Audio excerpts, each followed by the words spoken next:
between the wheels and the track. The solution is to take both these factors out of the equation.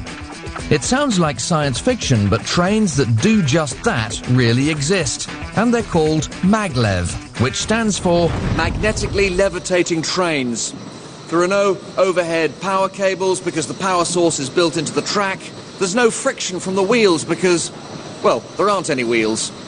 The train is designed to float 10 millimeters above the track, so the only resistance it has is air resistance, which makes this train fast. Very fast. Here at the Transrapid test track in northern Germany, they're testing a technology that they hope has the potential to take over where the TGV meets its limits, with enough speed, not just for intercity, but for intercontinental travel.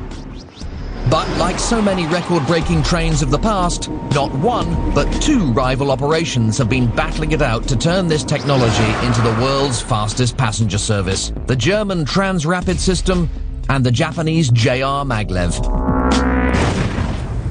Maglev trains are all about magnets, and magnets have two poles, north and south. And when the facing poles of each magnet are the same, like in this instance north, north, they repel. Like so. The Japanese JR Maglev system uses this force to lift their trains. Magnets on the train face magnets with similar poles on the track, and the train rests on the repulsive force as if it's sitting on an invisible cushion. Like so. Japanese maglev trains have reached speeds in excess of 580 kilometers an hour using this system. But the technology is still confined to the test track. They've never managed to turn it into a commercially viable passenger train. While the Japanese system uses the repulsive force of magnets, the German system makes use of attraction. But it's no use having the train sticking to the tracks. The trick to hovering is to use electromagnets. Now, an electromagnet is just a piece of metal with wire coiled round it, like so. And when you put some current through that wire, like this, it's attracted like so. When you switch that current off, it drops. Attract, drop, and so on. And if you were to switch your electromagnet on and off fast enough, like this device does automatically, you can defeat gravity, attracting and dropping so quickly that metal objects like my toy train here appear to hover. Incredible. I don't know about you, but I think that's pretty damn amazing. And that's magic. The Transrapid has massive electromagnets in here that sit under the track. And when the power is switched on, power on, bitte. The magnets are attracted to the track, and now the train, the whole train, is floating in midair 10 millimeters above the track with magnets at the side here to keep it steady. A completely separate system of magnets built into the test track create a moving magnetic field that pushes the train along with it, just like a surfer riding an invisible magnetic wave. And this makes the system very efficient, because you only need to switch on the bit of track that the train is running over. Now that click means that this section of track has just been electrified or energized, and that means the train is just about to go past. And it's just as impressive from inside the train.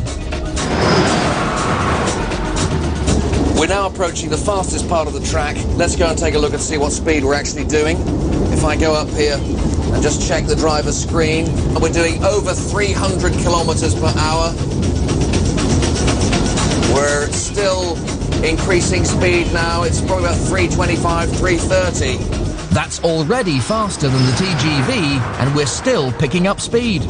Very exciting, it really is. If we look out the front, we can see that we really are moving. The sensation of speed is phenomenal. Look at that.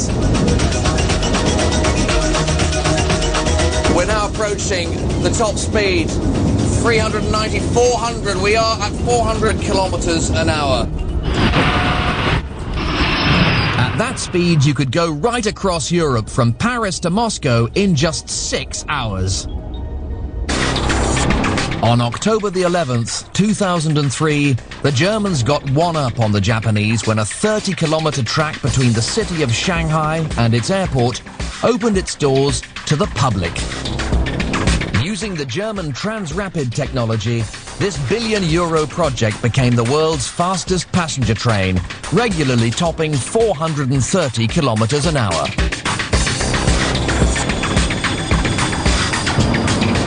This is a fantastic piece of kit, but countries aren't exactly queuing up to take on this technology. The problem might have something to do with the cost, somewhere in the region of 50 million euros per mile to create a maglev system.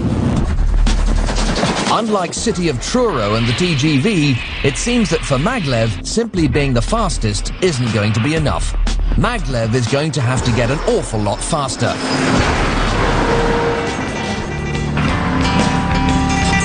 And in theory, at least, that's already possible. By building vacuum tubes for maglev trains to run in, speeds in excess of 3,500 kilometers an hour would be possible, making the trip from London to Tokyo a jaw-dropping 3.5 hours. Now that really would be massive speed.